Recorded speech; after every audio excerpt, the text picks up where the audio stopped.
आज की इस वीडियो में हम लोग पढ़ेंगे फ्रैक्शन। फ्रैक्शन किसे कहते हैं? आप लोग क्लास 6-7 में होइएगा तो जरूर पढ़िएगा फ्रैक्शन। हमने नीचे लेवल का पढ़ा होगा फ्रैक्शन की 2/4 रेखा से काट देते हैं, बटे में से फ्रैक्शन कहते हैं। यहाँ पे हम लोग लिखा हुआ है डिटेल्स में कि व्हाट इज अ फ्रैक्शन, कि भिन्न क्या होता है। इसका डिफिनेशन डैश देके लिखा हुआ है कि किसी पूर्णांक संख्या आप लोग जानते होंगे प्लस माइनस दोनों में होता है।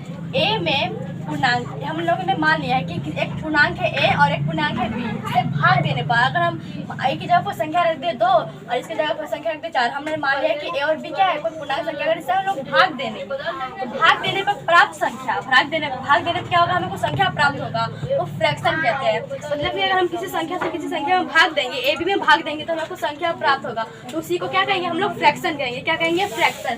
जैसे कि यहाँ लिखा हुआ है भिन्न, एक नोट लिखा हुआ है भिन्न को ए बटा बी, मतलब भिन्न का फॉर्मूला होता है भिन्न बराबर अंश बटा हर। तो अंश का कोई मान, अंश का भी कोई मान होगा, हर का भी कोई मान होगा। इसका अंश का मान हमने 4 मान लिया और हर का मान 2 मान लिया। दोनों जो काटने पर जो हम लोग का आंसर प्राप्त होगा उसे क्या कहेंगे? भिन्न। क्या कहेंगे हम लोग? भिन्न कहेंगे, भिन्न। उसके बाद लिखा ए बी के रूप में दर्शाएंगे। हम को संख्या भी ले सकते हैं, लेकिन हम लोग ने मान लिया ए बी के रूप में व्यक्त करेंगे, मतलब डिनोट करेंगे। तो एक को अंश कहेंगे, अभी हम लोग ने बात किया, क्या कहेंगे? अंश कहेंगे, और बी को हर कहेंगे, डिनोमिनेटर कहेंगे, कहा जाता है। उसके बाद हम लोग का इसका ये ए भी लिखा हुआ है जिसको कहते हैं भाग में। क्या कहें? इसका क्या साइन होता है? भाग का साइन होता है ये।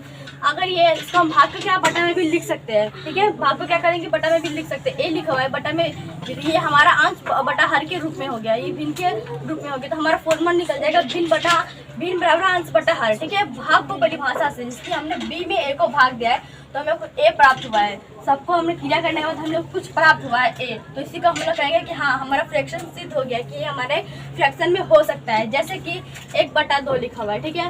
इसको हम लोग दशमलव के रूप में भी लिख सकते हैं। 1/5 लिखा है, इसको भी इस रूप में लिख सकते हैं, इसको इस रूप में लिख सकते हैं। तो हम कहेंगे कि हमारा अंश बटा हर है। ऊपर वाला मान हमारा अंश का होता है और नीचे वाला मान हमारा हर का होता है, ठीक है। उसके बाद लिखा हुआ है डिफिनेशन ऑफ नंबर लाइन, संख्या रेखा की परिभाषा। संख्या रेखा क्या होता है? लिखा हुआ है वैसी संख्या जिसका धनात्मक प्लस में और ऋणात्मक माइनस में 0 दर्शाया जाए तो उससे रेखा को संख्या रेखा कहते हैं। मतलब कि ऐसी रेखा जिसको हम प्लस में भी मानेंगे और माइनस भी मानेंगे और शून्य को भी मानेंगे। तीनों का दर्शाने पे जो रेखा बनती है तो क्या बोलते हैं हम लोग? रेखा, संख्या रेखा कहते हैं, ठीक है। एक नोट लिखा हुआ है यदि एक्स वाई सरल सीधी रेखा हो, सरल माने एक सीधी रेखा हो, सरल माने एक सीधी रेखा हो, तो दोनों ओर, किसके और दोनों ओर दिशा में, सीधी रेखा किसकी दिशा? दोनों ओर दिशा में अपरिमित रूप से, क्या अपरिमित रूप से? बहुत सारे हल अपरिमित रूप से खींची जाए। अपरिमित मतलब ये लाइन कभी खत्म नहीं होगी, खींची जाए तथा बिंदु 0 के द्वारा तथा बाएं ओर निश्चित दूरी जो इकाई दूरी पर रहते हैं, तो ऐसी संख्या को क्या कहते हैं? संख्या रेखा कहते हैं। तो हम ऐसी संख्या खींचे, एक को हम मान लेंगे x और एक को मान लेंगे हम लोग y। ये अपरिमित रूप से क्या है? ये हमें एक रेखा खींची हुई है।